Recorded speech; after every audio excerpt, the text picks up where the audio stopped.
दोस्तों, माता वैष्णो के लिए एक लाइक जरूर करें और सब्सक्राइब करें। दोस्तों, नवरात्रि में जौ क्यों सूख जाते हैं? क्यों आपके जौ में हरियाली नहीं आती है? आखिर ये क्या संकेत देता है? नवरात्रि में जो अखंड ज्योत जलती है उसकी बाती का हम क्या करें? साथ ही साथ ये भी जानिए कि नवरात्रि में जो कलश के नीचे चावल रखे जाते हैं और उसके ऊपर नारियल रखा जाता है उसका हम क्या करें, और बचे हुए तेल का क्या करें, सब कुछ वो भी विस्तार पूर्वक से। दोस्तों, जो भक्त सच्चे दिल से माता रानी की पूजा आराधना करते हैं और उनकी भक्ति में लीन हो जाता है तो माता रानी उसकी सच्ची भक्ति से उसकी पुकार अवश्य सुनती है, और जो इच्छाएं उसके मन में होती हैं तो माता रानी उसे वो सब कुछ देती हैं जो उसको चाहिए होता है। माता लक्ष्मी दोनों हाथों से धन की वर्षा करती है। मां दुर्गा उसी पर अपनी कृपा दृष्टि बनाती है जो नवरात्रों में खास तौर पर माता की सेवा में लग जाता है। देखिए, माता की सेवा में आपको बिल्कुल भी कंजूसी नहीं करना है। दिल खोलकर माता रानी की सेवा करें। जितना हो सके मां को प्रसन्न करने में लग जाएं। साल भर के इस त्योहार में माता धरती पर आती है और उसी पर कृपा दृष्टि बनाती है। जो माता को सच्चे हृदय से प्रसन्न करता है उसे रंग से राजा बनाकर ही जाती है। फिर चाहे वो राजा हो या भिखारी, मां की नजरों में वो सबसे बड़ा है जिसकी भक्ति में प्रेम, आस्था और मां के प्रति सच्ची लगन हो। इसीलिए मां की भक्ति में आनाकानी ना करें। दोस्तों, एक बार सच्चे हृदय से कमेंट बॉक्स में लिखें जय माता दी, और हमारे सब्सक्राइब करके बेल आइकन जरूर दबाइएगा और कमेंट बॉक्स में अपनी राशि भी डाल दीजिएगा। यदि आपकी राशि के अनुसार हमारे पास कोई उपाय होगा तो वह आकर हम आपके कमेंट में बता देंगे। दोस्तों, सबसे पहली बात, नवरात्रि में हम एक माटी के प्याले में जौ भरते हैं ताकि हमारे घर में सुख शांति बनी रहे और माता प्रसन्न हो जाए। जौ जब हरे भरे होते हैं तो घर में हरियाली आती है और सुख समृद्धि की प्राप्ति होती है। जब जौ हरे भरे होते हैं तो समस्त देवी देवता खुशियां मनाते हैं और घर की उन्नति के लिए कामनाएं करते हैं, आशीर्वाद देते हैं। हरे भरे जौ में साक्षात माता रानी अपने 9 स्वरूपों के साथ खेलती है और घर में सुखों की बारिश होती है तथा धन की बारिश होती है।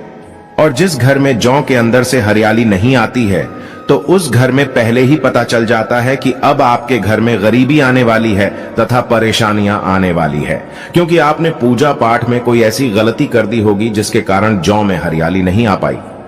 देखिए, आपको बता दे, हैरानी वाली बात तो है, बिना पानी के माटी में जौ डालते ही उग जाते हैं।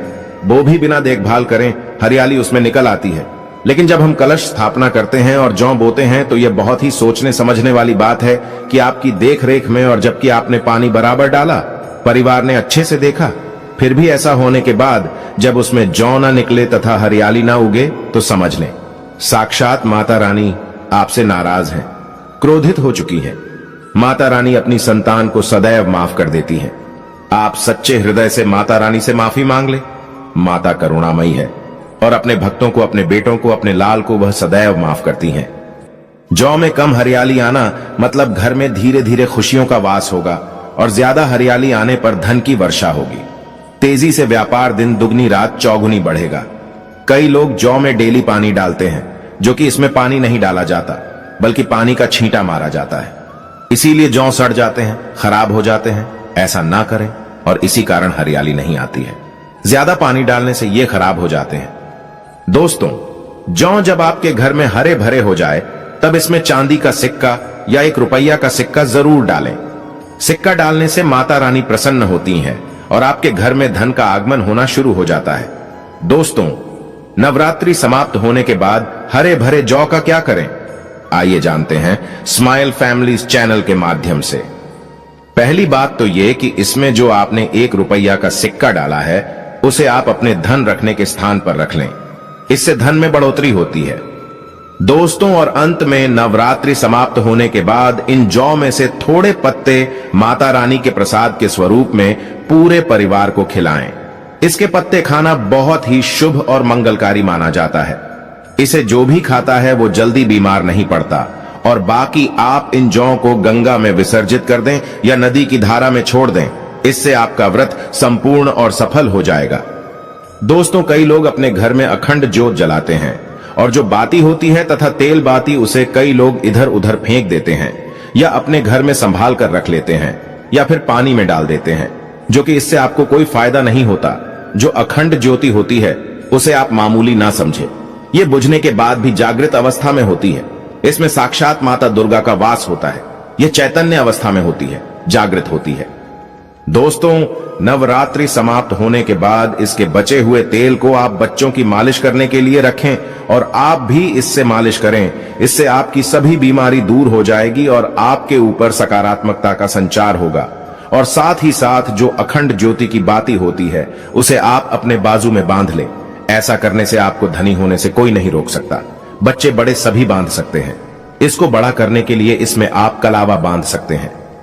दोस्तों, नवरात्रि में जब कलश स्थापना की जाती है तो कलश के नीचे चावल जरूर रखे जाते हैं और कलश के ऊपर एक नारियल भी जरूर रखा जाता है। ऐसे में हम इन दोनों चीजों का क्या करें, आइए जानते हैं। सबसे पहली बात, कलश के ऊपर जो नारियल होता है उसे आप कन्या पूजन में तोड़कर कन्याओं को बांट दें और आप भी माता रानी के प्रसाद के स्वरूप में खा लें। आप चाहे तो नारियल साबुत ही गंगा में विसर्जित कर दें। दोस्तों, और जो कलश के नीचे चावल रखे जाते हैं उसे आप थोड़ी हल्दी में पीला करके एक लाल कपड़े में बांधकर अपने धन रखने के स्थान पर रख लें या अपने पर्स में रख सकते हैं। इससे तेजी से धन बढ़ता है, माता लक्ष्मी की कृपा प्राप्त होती है। और बाकी चावलों को आप पक्षियों को डाल दें या गंगा में विसर्जित कर दें।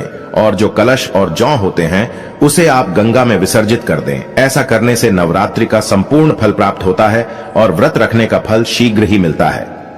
दोस्तों, और भूलकर भी ये गलती कभी मत करना। गंगा में कचरा आदि धूप बत्ती के डिब्बे, माचिस की डिब्बी भूलकर भी मत डालना। सड़े गले फूल गंगा में नहीं डालना चाहिए। इससे उल्टा व्यक्ति नरक में चला जाता है और परिवार में गरीबी का वास हो जाता है। गंगा मैया क्रोधित हो जाती है और श्राप देती है। इसीलिए ऐसा घोर पाप कभी मत करना। इसके पीछे एक कथा है। जब गंगा मैया भगवान शिव से शिकायत लेकर पहुंची तब भगवान शिव कहते हैं, जो मनुष्य गंगा को मैला करेगा वह कभी पवित्र नहीं कहलाएगा। वह हमेशा नरक में भटकता रहेगा, उसे मोक्ष प्राप्त नहीं होगा। वह नरक के भांति इसी पृथ्वी लोक में भ्रमण करता रहेगा। इसीलिए गंगा को मैला नहीं करना चाहिए, नहीं तो आपका समस्त पुण्य नष्ट हो जाएगा। आपका पुण्य भूत पिशाच को प्राप्त हो जाएगा। दोस्तों, अगर आपको माता रानी की चुनरी उपहार में मिली है, जैसे जागरण आदि से या किसी पंडाल से या धार्मिक यात्रा से, तो ऐसी माता की चुन्नी बहुत ही शुभ मानी जाती है। इससे आपका वैवाहिक जीवन सफल हो जाता है। माता रानी की चुन्नी को आप संभाल कर रखें। इसे आप करवा चौथ पर, बट सावित्री व्रत आदि में या किसी पर्व पर, त्योहार में अवश्य पहने। इसमें माता रानी का आशीर्वाद होता है जो आपको प्राप्त हुआ है। ऐसी चुनरी सदैव संभाल कर रखें, क्योंकि माता की चुनरी जागृत अवस्था में होती है। इसे मामूली ना समझे।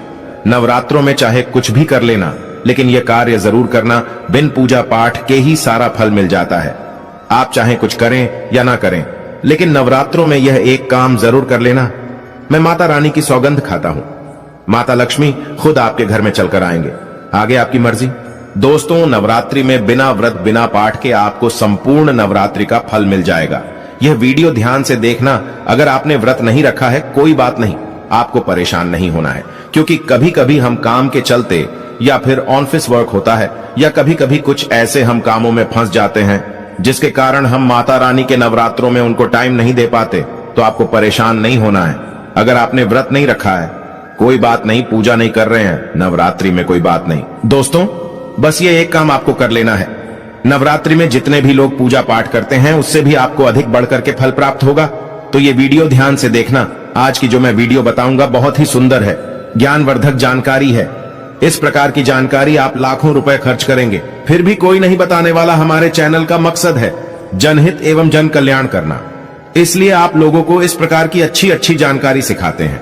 तो आइए इस वीडियो में जानते हैं, नवरात्रि में ऐसा कौन सा कार्य करने से बिना व्रत बिना पूजा या फिर बिना कन्या भोजन के सारे फल की प्राप्ति हो जाती है। केवल सच्चे मन से अगर नवरात्रि के समय में कोई भी व्यक्ति पूरे मन के साथ, पूरे विश्वास के साथ, सच्ची लगन आस्था के साथ अगर दुर्गा सप्तशती में वर्णित सिद्ध कुंजिका स्रोत का पाठ कर लेता है तो संपूर्ण दुर्गा पाठ का फल उन्हें प्राप्त हो जाता है। जो भी आप व्रत रखते हैं माता रानी के लिए, आप चाहते हैं कि माता रानी का आपके ऊपर आशीर्वाद प्राप्त हो, माता रानी की कृपा मिले, आपकी कोई अधूरी मनोकामना है वो चाहते हैं आपकी अधूरी मनोकामना पूर्ण हो जाए। सरकारी नौकरी हेतु पितृदोष, राहु दोष, मंगल दोष, कर्ज दोष, शनि दोष, कर्ज का दोष, गरीबों का दोष मात्र पल भर में दूर होगा। तो अगर आपने नवरात्रि का व्रत रखा है तो वो सारे फल अगर आप चाहते हैं और उसका 1000 गुना फल प्राप्त हो जाए तो नवरात्रि के समय में दुर्गा सप्तशती का पाठ जरूर करना। और जो लोग नवरात्रि का व्रत नहीं रखे हैं, किसी कारणवश उन्हें टाइम नहीं मिल पाया है, ऐसे व्यक्ति दुर्गा सप्तशती में वर्णित सिद्ध कुंजिका स्रोत का पाठ जरूर करना। पूर्ण रूप से आपको नव दुर्गा माता का पूजा पाठ करने से, नव दुर्गा के 9 दिन व्रत करने से, कन्या भोजन कराने से जो फल प्राप्त होता है, दोस्तों केवल इस पाठ को सच्चे मन से अगर एक दिन अगर आप जो है नवरात्रि के दिन एक दिन बस केवल आप जो है बैठ करके जप लेते हैं तो पूर्ण रूप से आपको फल प्राप्त हो जाता है। मैं आप लोगों को बताना चाहूंगा, जो लोग समर्थन है ऐसे लोगों को कन्या पूजन भी जरूर करना चाहिए। मैं कल की भी वीडियो में बताया हूं। अब कन्या पूजन का बेनिफिट क्या है तो माता रानी स्कंद पुराण में भी लिखा है और कई सारे हमारे जो है देवी पुराण में भी इसका वर्णन मिलता है। माता रानी जितना पूजा पाठ से प्रसन्न होती हैं, उतना ज्यादा कन्या भोजन कराने से हो जाती हैं, क्योंकि कन्याओं को देवी का स्वरूप माना जाता है। और जो कन्या होती है नवरात्रि के समय में ये साक्षात नव दुर्गा का स्वरूप हो जाती है। दोस्तों, माता वैष्णो के लिए एक लाइक जरूर करें और सब्सक्राइब करें।